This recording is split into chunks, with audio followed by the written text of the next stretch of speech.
Em 23 de abril de 2004, uma explosão nas instalações da Formosa Plastics Corporation abalou a pequena cidade de Illinois, na região central do Illinois.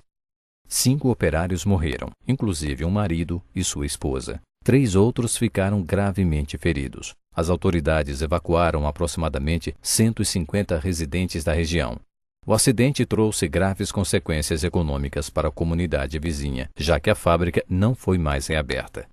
A fábrica, que empregava 139 operários, produzia PVC. PVC é feito para fabricar vários produtos diferentes, entre eles cartões de crédito, roupas, dutos, paredes externas e pisos.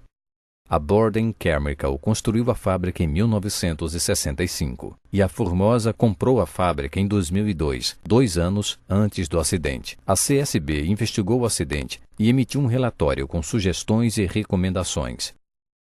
This explosion occurred after a worker opened a valve on a pressurized reactor full of flammable material.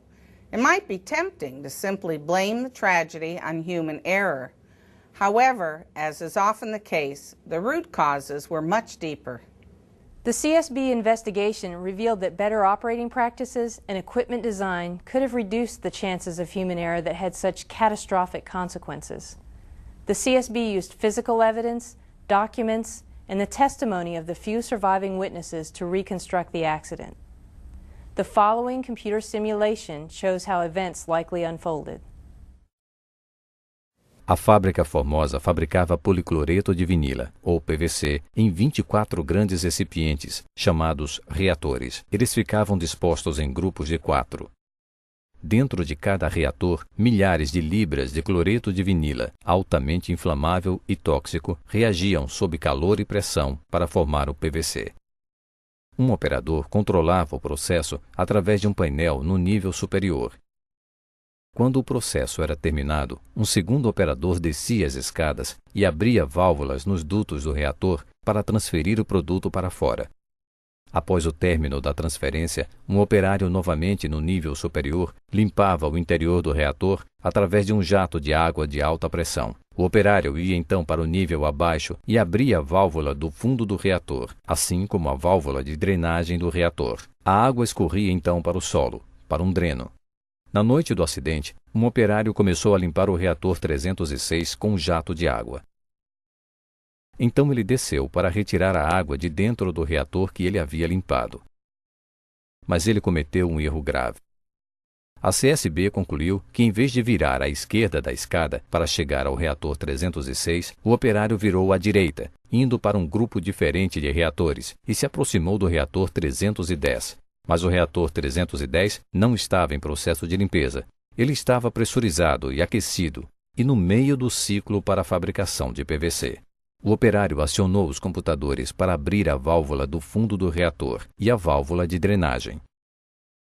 A válvula de drenagem se abriu, mas a válvula do fundo do reator permaneceu fechada.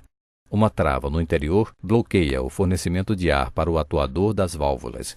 Ela foi projetada para fazer isso como medida de segurança quando o reator estivesse sob pressão, para evitar uma liberação acidental. Mas, em vez de verificar por que essa válvula não se abria, o operador resolveu fazer um desvio na trava. Ele desconectou a mangueira de suprimento de ar existente e usou uma onde há um suprimento de ar contínuo para uso apenas de emergências. Ele conectou essa mangueira à válvula e ela abriu. Repentinamente, a mistura altamente inflamável de cloreto de vinila começou a jorrar no chão, criando um barulho alto e estrondoso que, segundo testemunhas, parecia o de um motor de jato. Os operários sentiram um cheiro de cloreto de vinil e o vapor disparou um alarme. O supervisor-chefe correu para os reatores. Lá, ele viu o reator 310 jorrando cloreto de vinil no chão, onde já havia uma mistura espumosa de 45 centímetros de altura. Acreditando que ele poderia parar a liberação, o supervisor subiu ao nível superior e disse aos operadores para abrirem válvulas que aliviariam a pressão dentro do reator. Então, o supervisor e um operador tentaram descer ao nível mais baixo pela escada interna, mas foram impedidos pelo enorme vapor do odor de cloreto de vinil. O operador permaneceu no nível superior e o supervisor desceu para o nível mais baixo por uma escada externa. Foi aí que o cloreto de vinil se incendiou e explodiu violentamente. Testemunhas informaram mais 3 ou 4 explosões. 4 operários morreram imediatamente, os 2 operadores que estavam trabalhando na parte de cima do reator e 2 operadores que estavam no nível mais baixo, inclusive um que aparentemente abrira a válvula do fundo do reator. Um 5º operador ficou gravemente ferido e morreu 2 semanas após. 2 outros operários e o supervisor que havia estado na escada externa ficaram gravemente feridos. A força da explosão destruiu grande parte da fábrica, inclusive o laboratório e os escritórios de segurança e de engenharia. Ela destruiu o teto do prédio e reatores, derrubou paredes, danificou molduras de metal e dutos e levantou o solo de concreto reforçado nos níveis superiores da fábrica. The CSB investigation found that systems and procedures put in place by both Borden Chemical and Formosa were insufficient to minimize the potential for human error.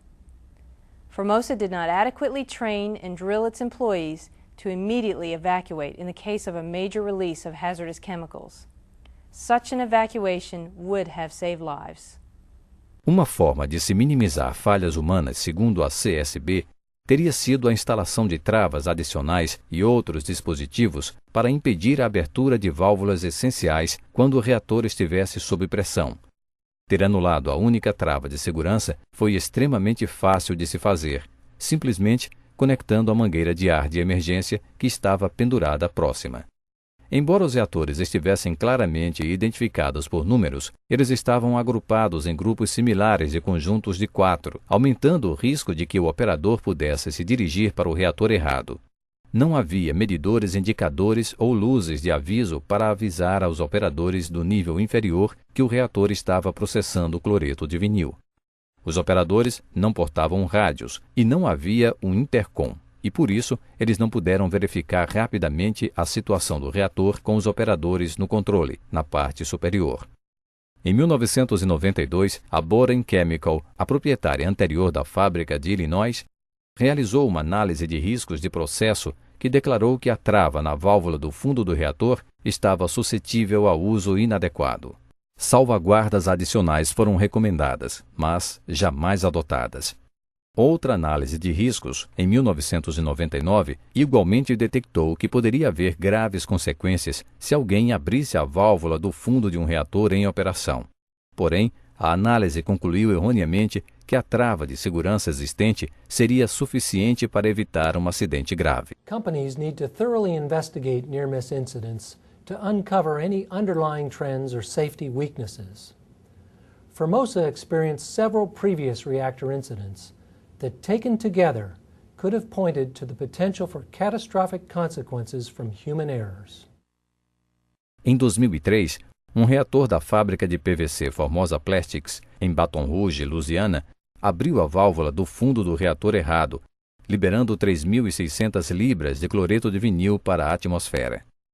Em fevereiro de 2004, um operador da fábrica de Illinois fez um atalho na trava que resultou em outra liberação significativa de cloreto de vinil. Na época, Formosa reconheceu que eram necessários controles adicionais, mas não agiu com rapidez suficiente para implantar as melhorias. A explosão ocorreu 2 meses após. When a large chemical release like this occurs, employees need to get out of harm's way as quickly as possible. Companies need to train and drill their employees to evacuate instinctively.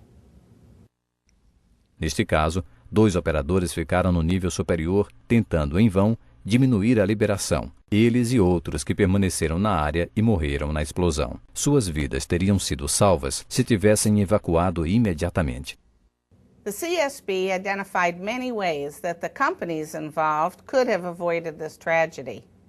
To prevent future accidents, the CSB made several safety recommendations to the company, the EPA, the leading industry association, and others. The CSB recommended that the Formosa Corporation review the design and operation of all its U.S. facilities. The CSB urged Formosa to ensure that chemical processes are designed to minimize the consequences of human error, improve control of safety interlocks, more thoroughly evaluate high-risk hazards, consider all consequences in near-miss investigations, and improve emergency actions, including prompt evacuations with periodic drills. This accident occurred because the companies involved did not look closely enough at the potential for catastrophic consequences resulting from human error. People do make mistakes, and that is why it's all the more important to design systems that take into account the possibility of such errors. Thank you for watching this CSB safety video. To obtain a copy of this video and the full investigation report, please visit our website at csb.gov.